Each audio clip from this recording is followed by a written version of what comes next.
fine. You didn't even look. It's fine. It's been fine. This is gonna be a long interview. Hi, welcome to the behind the scenes episode of the MEGisodes. Finally, Brittani Bartok gets a chance of being in front of the camera. I thought this would be a perfect opportunity to introduce her to the world. Let's discuss how, when you first became a Tar Heel, how our friendship was not exactly rock solid. In my defense, it was very hard to like you at the beginning of UMC. You say at the beginning as if it was like the first few days. This was 2 years. Well, by the way, I always loved your dad. Always. What's funny is I always loved your parents too. Your parents would come to town and I'd be like, oh my gosh, Mama Clayton. And she'd like invite me to dinner and Megan would be like, why'd you invite her?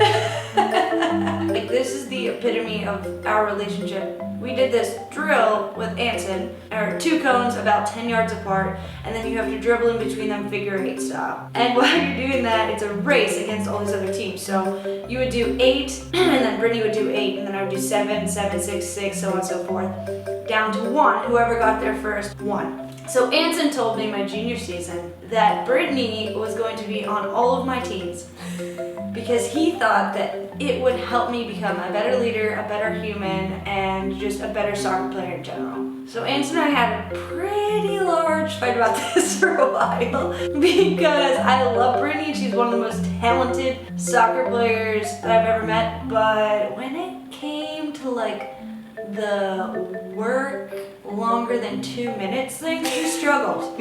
Anyways, so Brittani was on my team for the figure-8s, and we're doing this race, and I do my 8, and I'm like, go Brittani, go! So she does her 8, I do my 7, she starts doing her 7, and around 4.5, I see her start getting green. At around 3, that greenness starts spewing out onto the gym floor because we're doing it with a futsal ball on a basketball court. And I'm like, no, you cannot be going up right now. You have to keep going. We have to win. And she's like, I just can't do it. And I'm like, we're gonna freaking win. So I start doing her figure-8s. So I did 3, 2, 1, and then I did 6 more. Brittani's still puking, so I did another 6. Brittani finally gets up, does her 5. I do my 4. She starts throwing up again. I do her 4. She's like back on board around 2, 2, 1. We won the whole thing. It was so not a surprise too. Like literally the coaches had the garbage can set up by our figure-8 before it even started. Like the managers would set up the cones and then there'd be one set of cones that had a garbage can there and we just knew that was ours. I just realized that I think I'm responsible for the majority of your success. I am a 2015 Women's World Cup winner because of Brittani Bartok. Megan, obviously, you probably know this, is like really competitive. Literally, there's data for everything that we do at Carolina, from like how quickly we put our shoes on before practice. Like, we are ranked. And at the end of the spring, there was like the overall figure-8 rankings. Number 1, Brittani. Number 2, Megan Klingenberg. I won first and second place that year. We were stuck on this airplane, and Meg's doing her 80-year-old like crossword puzzles. I don't do crossword puzzles. It's Sudoku. I can't even pronounce that word. And Meg's like, do you want to do some Sudoku? Your voice sounds like that in my head, I'm sorry. And I was like, no, not really. Still hate you a little. And she was like, well, do you want to listen to my music? I was like, yeah, I mean, I guess it was better than the Sudoku or whatever. So we like shared music, and then we ended up getting off the plane, and we found out we had to be roommates, and we bonded that trip, and then I felt a little bit better about you. I was like, Megan's not a horrible person. You were just way more understanding of humans than I was at that point. I didn't understand anything about people that weren't like me. Which is no one. No one is like you.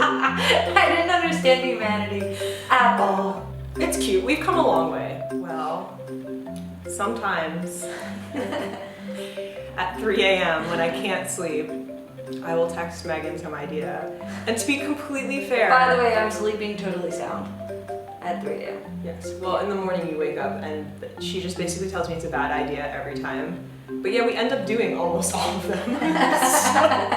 It's annoying that I have to prove myself every time I have an idea though. Like her initial, like I don't think your initial reaction to anything I've ever come up with was, oh my gosh, great idea. But it's just because I have to think about things, you know that about me. I stew on things and I think about them, and then the more I think about them, I'm like, oh yeah, that could work. Or more I think I'm like, no, that's still a terrible idea. Let's do it, yeah. Can we tell people what to expect more of on MEGisodes?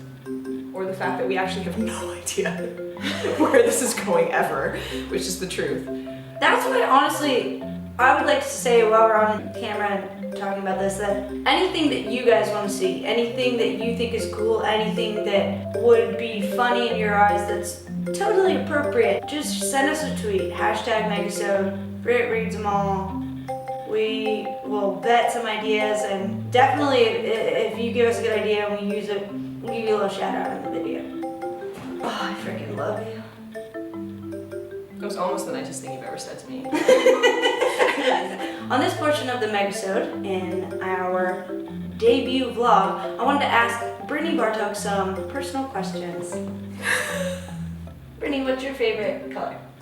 Carolina blue. So typical. Love it. If you had to choose your favorite subject to work with, what would it be?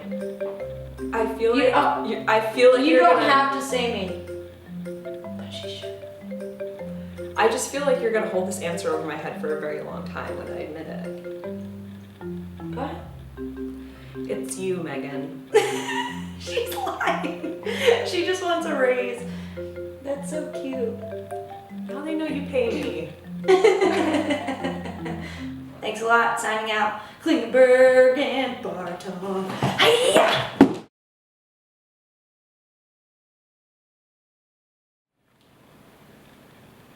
Leave me hanging.